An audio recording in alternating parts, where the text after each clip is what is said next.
Dear viewer, अस्सलाम वालेकुम। आज से हम एक न्यू चैनल का आगाज़ कर रहे हैं जिसका नाम है GN ग्राफिक्स। व्यूवर्स, इसमें हम डिज़ाइनिंग से रिलेटेड तमाम सॉफ्टवेयर को सीखेंगे और जिस सॉफ्टवेयर से मैं आज अपनी क्लास का आगाज़ कर रहा हूँ वो आज फ़ोटोशॉप की पहली क्लास है। फ़ोटोशॉप एक ऐसा सॉफ्टवेयर है जो बहुत कम्प्रिहेंसिव है और बहुत इन डिटेल डिज़ाइनिंग सीखने के लिए सफिशेंट है। तो इस सॉफ्टवेयर की थोड़ी हम हिस्टोरिकल बैकग्राउंड डिस्कस कर लें। इस सॉफ्टवेयर को 1982 में एडोबी सिस्टम ने क्रिएट किया था और लॉन्च हुआ। इस सॉफ्टवेयर को विंडो और मैक पर ऑपरेट किया जाता है। इसका जो फर्स्ट वर्जन है वो 1.1, सेकंड 1.2, थर्ड नंबर पे 1.3, आफ्टर 1.4, 1.5, 1.6, 7, 8 एंड 9। फिर एडोबी ने सेकंड फेज़ का आगाज़ किया और उसमें क्रिएटिव सूट के नाम से सॉफ्टवेयर क्रिएट किए जो एक पूरा पैकेज था। फिर उसमें जो एक नया नाम आया CS यानी creative suit, CS2, CS3, CS4, CS5, CS6 और फिर थर्ड फेज़ में एडोबी ने क्रिएटिव क्लाउड के नाम से एक पूरा पैकेज डिज़ाइन किया जिसमें तमाम टूल्स शामिल थे। फ़ोटोशॉप भी उसका एक हिस्सा है। और ये जो क्रिएटिव क्लाउड लॉन्च हुआ ये 13 जून 2013 में हुआ था, जिसके वर्जन में हर साल इजाफा होता रहा। वर्जन नए नए मार्केट में आते रहे, क्रिएट होते रहे और जो ज़माने की डिमांड थी उसको पूरा किया जाता रहा। तो आज इसका जो वर्जन मार्केट में अवेलेबल है वो 2021 है और जो वर्जन हम इस चैनल पे जिससे हम आगाज़ कर रहे हैं ये 2020 है। तो अब हम आते हैं स्क्रीन की तरफ और हम देखते हैं कि हम किस तरह डिज़ाइनिंग का आगाज़ करेंगे। डिज़ाइनिंग के आगाज़ के लिए किन चीज़ों का को ज़हन में रखना और उसको सीखना, लर्न करना ज़रूरी होता है। तो फर्स्ट ऑफ ऑल हम न्यू फाइल ओपन करेंगे। तो न्यू फाइल ओपन करने के लिए जो शॉर्ट की है वो Ctrl+N है। तो Ctrl+N के ज़रिए हम न्यू पेज को ओपन कर सकते हैं और उसका कोई साइज़ हम डिफ़ाइन कर सकते हैं। हम यहाँ देखते हैं कि इसके ऊपर जो हमें कुछ मेन्यू नज़र आ रहा है। इस मेन्यू में ये कर्सर की तरफ देखें तो मेन्यू में नंबर 1 पे नज़र आता है रीसेंट। तो रीसेंट का मतलब है जितने भी हम साइज़, कस्टमाइज साइज़ हम खुद डिफ़ाइन कर रहे होते हैं अकॉर्डिंग टू डिज़ाइन। तो जैसा डिज़ाइन होगा, जिस तरह का डिज़ाइन होगा, जिस साइज़ का डिज़ाइन होगा, हम अपनी मर्ज़ी से कोई भी साइज़ यहाँ डिफ़ाइन कर सकते हैं। तो वो जितना भी जो भी साइज़ डिफ़ाइन करके हम डिज़ाइनिंग करेंगे तो वो वहाँ यहाँ रीसेंट में वो सेव होता रहेगा। इसमें आगे बाद सेकंड ऑप्शन हमें नज़र आ रही है, ऑप्शन सेव्ड के नाम से। तो जो भी डिज़ाइन हम यहाँ डिफ़ाइन करेंगे और उसका नाम रख देते हैं इधर ही, मतलब एक फ़ाइल है तो उसका मैं नाम रख देता हूँ ABC। तो ABC मैंने नाम रख दिया तो इसको ABC के नाम से मैंने एक फ़ाइल को सेव कर दिया। तो सेव जब कर लिया, डिज़ाइनिंग कर ली, तो वो फ़ाइल जो सेव हम करेंगे तो वो सेव्ड में आके सेव हो जाएगी। अगर हम उसको रीओपन करना चाहें तो हम सेव्ड में आएंगे, यहाँ क्लिक करेंगे और वो फ़ाइल दोबारा से हम उसको रीओपन कर सकते हैं। इसके बाद जो फ़ोटो के नाम से हमें एक ऑप्शन नज़र आ रही है।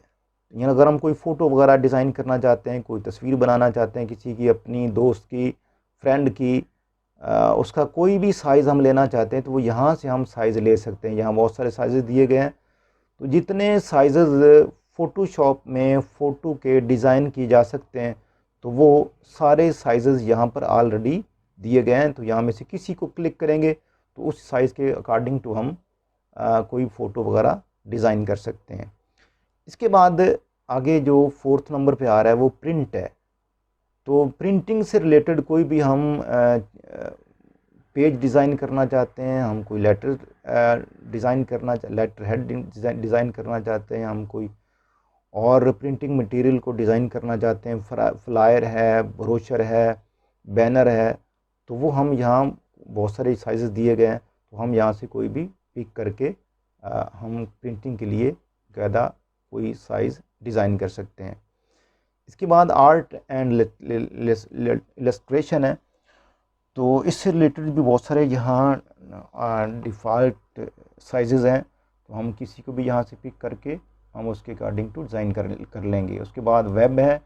तो हम वेब के लिए अगर हम कोई डिज़ाइन करना चाहते हैं, कोई पेज डिज़ाइन करना चाहते हैं, कोई हम उसके लिए कोई बैनर डिज़ाइन करना चाहते हैं, तो हम वेबसाइट के लिए यहाँ बहुत सारे डिफ़ॉल्ट डिज़ाइन दिए गए हैं। तो हम यहाँ से किसी को पिक करके हम उसके अकॉर्डिंग टू डिज़ाइन कर लेंगे। उसके बाद मोबाइल है। मोबाइल साइज़ से रिलेटेड सारी डिज़ाइन यहाँ पे ऑलरेडी दिए गए हैं। हम उसमें से एंड्रॉयड को फॉलो करना चाहते हैं, हम आईफोन को फॉलो करना चाहते हैं, तो हम इन दोनों में से जिसको भी के अकॉर्डिंग टू हम कोई डिज़ाइन करना चाहें तो हम यहाँ से उसको ले सकते हैं। इस तरह फिल्म एंड वीडियो। तो फिल्म एंड वीडियो के बहुत सारे साइज़ ऑलरेडी दिए गए हैं। तो हम कोई भी डिज़ाइन यहाँ से पिक, साइज़ यहाँ से लेकर हम उसके अकॉर्डिंग टू डिज़ाइन कर सकते हैं। मगर मैं तरजीह दूंगा कस्टम साइज़ को, चूँकि कस्टम साइज़ का मतलब है कि क्लाइंट हमसे जो भी डिमांड कर रहा है साइज़, वो ज़रूरी नहीं कि वो साइज़ ऑलरेडी इसमें हो। तो हम क्लाइंट की डिमांड को प्रेफरेंस देंगे। तो उसकी डिमांड को अकोमोडेट करने के लिए ज़रूरी है कि हम कस्टमाइज साइज़ को लें। और यहाँ मैं कोई भी साइज़ दे सकता हूँ। यहाँ मैं 1000 कर लूँ, 1000 पिक्सल हम विड्थ दे देते हैं, और इसकी जो हाइट है हम उसको 800 कर लेते हैं। तो ये साइज़ देकर हम अकॉर्डिंग टू क्लाइंट हम कोई भी डिज़ाइन और उसके लिए हम डिफ़ाइन कर सकते हैं। तो इस तरह ये अपनी मर्ज़ी का डिज़ाइन के लिए हम साइज़ यहाँ से उसको कंफर्म करेंगे और हम इस तरह पेज को क्रिएट कर सकते हैं।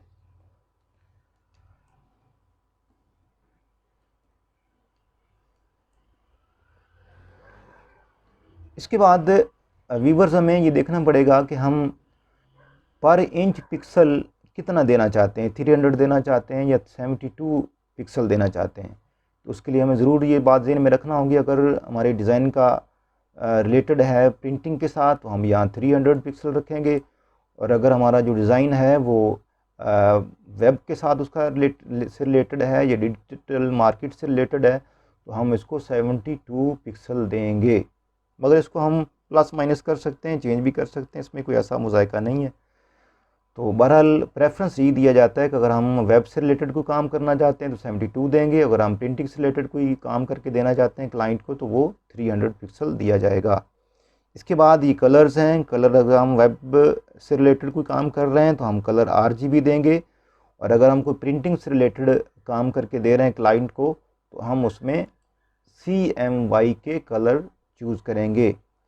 यानी प्रिंटिंग का काम होगा तो वो 4 कलर में होगा, और अगर वेब से रिलेटेड काम होगा तो वो 3 कलर में कम से कम होगा। CMY का मतलब है सियान और मैजेंटा, येलो एंड ब्लैक। तो ये 4 कलर में हम डिज़ाइनिंग करते हैं ओवरऑल प्रिंटिंग के लिए। तो ये इस तरह, मगर हम चूँकि हम ज़्यादा मोस्टली वेब के लिए काम करेंगे तो हम RGB को ही प्रेफरेंस देंगे। इसके बाद आपके बैकग्राउंड का कलर क्या होना चाहिए, यहाँ से हम उसको चेंज कर सकते हैं। हम वाइट भी रख सकते हैं, ब्लैक भी रख सकते हैं, और ट्रांसपेरेंट भी रखा जा सकता है। उसको कस्टमाइज़ भी किया जा सकता है। अपनी मर्ज़ी का कोई भी कलर देना चाहें तो हम यहाँ से उसको दे सकते हैं, मगर फ़िलहाल हम वाइट पे रखा हुआ है। और इस तरह इसमें नीचे कुछ और कलर मैंने फर्दर हमें ज़्यादा यहाँ डिमांड नहीं है। तो ये स्क्वायर पिक्सल है, इसी को रखा जाता है। तो स्क्वायर पिक्सल पे रख के हम इस पेज को आगे क्रिएट कर लेंगे। तो ये हमारा पेज इस तरह क्रिएट हो जाता है। तो लिहाजा ये पेज हमारे सामने आ गया। हम इसको ऑल्ट 0 से थोड़ा एक्सपेंड भी कर सकते हैं, इसका साइज बढ़ाया जा सकता है। तो अब हम मार्की टूल से इसका आगाज़ करेंगे। जो फर्स्ट टूल है marquee tool, rectangle marquee tool. जब हमने रेक्टेंगल मार्की टूल को क्लिक किया तो हमारे सामने ये 4 ऑप्शन आ जाती हैं, 4 ऑप्शन। नंबर 1 पे न्यू सिलेक्शन। जैसे हमने रेक्टेंगल मार्की टूल से एक न्यू सिलेक्शन ली, यूँ ऐसे क्लिक करके ड्रैग करेंगे तो ये हमारे सामने इस तरह सिलेक्शन आ जाएगी। ये हमने इतना एरिया सेलेक्ट कर लिया। अब मैं इसको डी सेलेक्ट करता हूँ, कंट्रोल डी से डी सेलेक्ट हो गया। अब मैं स्क्वायर में मार्की टूल को यूज़ करके कोई स्क्वायर बनाना चाहता हूँ तो उसके लिए शिफ्ट को प्रेस करना पड़ेगा। जैसे मैंने शिफ्ट प्रेस किया तो ये अब अगर मैं कोई भी शेप दूंगा तो वो चारों तरफ से बराबर होगी। ये है स्क्वायर। तो स्क्वायर के लिए शिफ्ट को प्रेस करना पड़ेगा और अपनी मर्ज़ी का कोई भी साइज़ देना चाहते हैं तो शिफ्ट प्रेस किए बगैर वो साइज़ हम दे सकते हैं। अब रहा कि मैं इसमें कोई कलर देना चाहता हूँ। मेरे सामने ये 2 कलर हैं, फोरग्राउंड में ग्रीन है, लाइट ग्रीन है, और बैकग्राउंड में रेड है। तो अगर मैं फोरग्राउंड कलर देना चाहता हूँ तो मुझे ऑल्ट बैक स्पेस प्रेस करना पड़ेगा। ऑल्ट बैक स्पेस प्रेस करेंगे तो ये कलर फिल हो जाएगा। अगर मैं वीवर्स बैकग्राउंड वाला कलर देना चाहता हूँ तो मुझे क्या करना पड़ेगा, कंट्रोल बैक स्पेस को प्रेस करना पड़ेगा। कंट्रोल प्रेस करेंगे और प्लस बैक स्पेस, तो ये बैकग्राउंड वाला कलर इसमें फिल हो जाएगा। अब मैं इसमें कंट्रोल Z कर रहा हूँ। मैं एक न्यू लेयर लेते हैं और न्यू लेयर में आकर मैंने एक स्क्वायर बनाया मार्की टूल के ज़रिए। शिफ्ट प्रेस करते हुए यूँ ड्रैग करेंगे तो ये एक शेप मेरे सामने आ जाएगी। इसे मैंने कलर फिल किया। रिपीट कर रहा हूँ मैं, ऑल्ट बैक स्पेस, ये कलर फिल हो गया। अब मैं इसको मूव करना चाहता हूँ तो मूव करने के लिए मुझे यहाँ मूव टूल पे जाना पड़ेगा। मूव टूल को मैंने क्लिक किया और यहाँ मैंने इसको यूँ मूव कर लिया। अब मैं इसको मूव कर सकता हूँ। मैं यहाँ रख दूँ इसको, मैं इसको यहाँ रख दूँ, यहाँ रख दूँ, यहाँ रख दूँ, तो मैं इसको कहीं भी पेज पर फिक्स कर सकता हूँ मूव टूल के ज़रिए। तो यहाँ इसको मूव किया जा सकता है। अब मैं इसको कंट्रोल Z से इसका जो फिल है वो ख़त्म कर रहा हूँ। अब अगर हम ये चाहते हैं कि ये शेप में कुछ ऐड हो जाए, मैं क्या करूँगा, यहाँ जो सेकंड वाला ऑप्शन हमें नज़र आ रहा है ऐड टू सिलेक्शन, इसको मैं क्लिक करूँगा और यहाँ से इतना एरिया मैं इसमें ऐड कर दूँगा। तो ये इतना एरिया इसमें ऐड हो गया। अब अगर मैं इस एरिया में से कुछ हिस्सा माइनस करना चाहता हूँ तो मैं थर्ड ऑप्शन पे आऊँगा, यहाँ पे सबट्रैक्ट फ्रॉम सिलेक्शन, यानी इस सिलेक्शन में से कुछ हिस्सा मैं माइनस करना चाहता हूँ तो क्या करूँगा, तो इतना एरिया मैंने सेलेक्ट किया तो ये इतना एरिया इसमें से माइनस हो गया। अब इसमें जो फोर्थ ऑप्शन है वो है इंटरसेक्ट, कि इस शेप में से मैं कुछ लिमिटेड एरिया रखना चाहता हूँ, बाकी सारा मैं उसमें से माइनस करना चाहता हूँ। तो क्या करूँगा, मैं फ़र्स्ट ऑफ ऑल इसको क्लिक करूँगा और क्लिक करने के बाद मैंने इतना एरिया चूज़ कर लिया। तो इसका मतलब इतना एरिया बचेगा, बाकी सारा माइनस हो जाएगा। ये ऐसे हो गया। तो लिहाजा व्यूवर, अगर आप शेप को बड़ा करना चाहते हैं, शेप को कम करना चाहते हैं, कुछ एरिया ऐड करना चाहते हैं, कुछ हिस्सा माइनस करना चाहते हैं, तो हम इस मार्की टूल के ज़रिए ये सारे ऑप्शन अडॉप्ट कर सकते हैं और अपनी डिज़ाइन में प्लस माइनस इस तरह किया जा सकता है। अब इसमें जो सेकंड टूल है वो एलिप्टिकल टूल है। इसको मैं क्लिक करूँगा और एक राउंडेड किस्म की शेप बनाना चाहता हूँ तो मैं यहाँ ड्रैग करूँगा इसको। तो ये टोटली राउंडेड नहीं है, ये बेज़वी शक्ल में है। तो लिहाजा ये एक शक्ल हम इस तरह बना सकते हैं। तो मैंने एक न्यू लेयर ली और वहाँ पर मैंने इसको रखा, इसमें मैंने कोई कलर दे दिया, ऑल्ट बैकस्पेस से इसमें कलर फिल कर दिया। अब मैं अगर इसको मूव करना चाहता हूँ, मूव टूल पे जाऊँगा और यहाँ ऐसे इसको मैं मूव कर सकता हूँ। अब अगर हम चाहते हैं कि ये जो शेप है टोटली राउंडेड हो, तो मैं कंट्रोल Z से इसको फिनिश कर दूंगा, कंट्रोल D से इसको डी सेलेक्ट कर दूंगा। अब मैं टोटली राउंडेड लाना चाहता हूँ, तो क्या करूँगा कि यहाँ एलिप्टिकल मार्की टूल पे जाऊँगा और शिफ्ट प्रेस करूँगा।